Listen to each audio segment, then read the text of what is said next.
Have you ever felt like you're in a tug of war with yourself? You know exactly what you want, but for some reason, something inside just keeps pulling you in the opposite direction.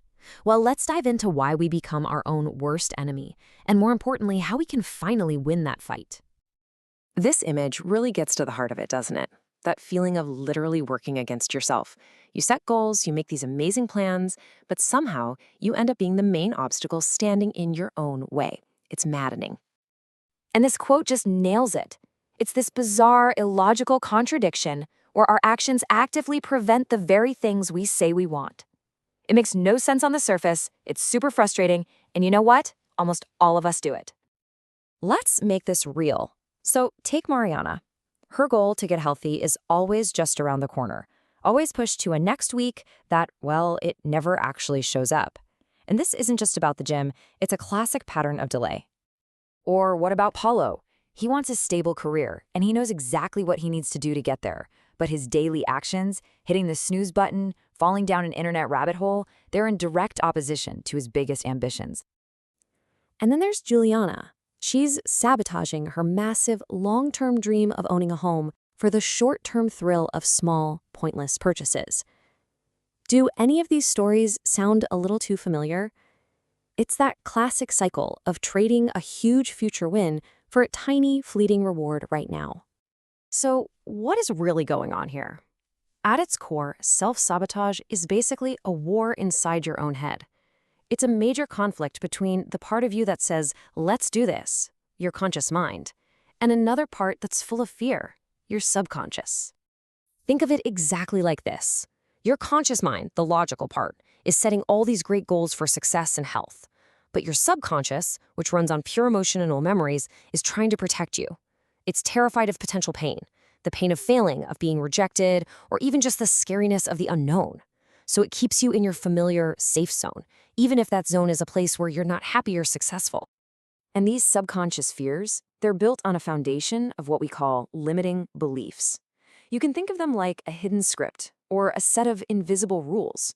We usually pick them up in childhood, and they quietly run our lives without us even realizing it. Let's look at one area where these beliefs are incredibly powerful: money. Remember Juliana and her spending habits? They're probably being driven by these hidden scripts. So let's explore 7 common limiting beliefs that can totally derail our financial lives. Now here's the wild part. If you subconsciously believe that people with money are greedy or that having money will push your friends away, your brain might actually sabotage your own financial success. Why? To protect you from becoming a person that you fundamentally believe is bad. It's a twisted form of self-preservation. But these beliefs, they don't operate in a vacuum. They aren't always active. They kind of lie dormant until something wakes them up. And those are our emotional triggers. So the big question is, what sets them off?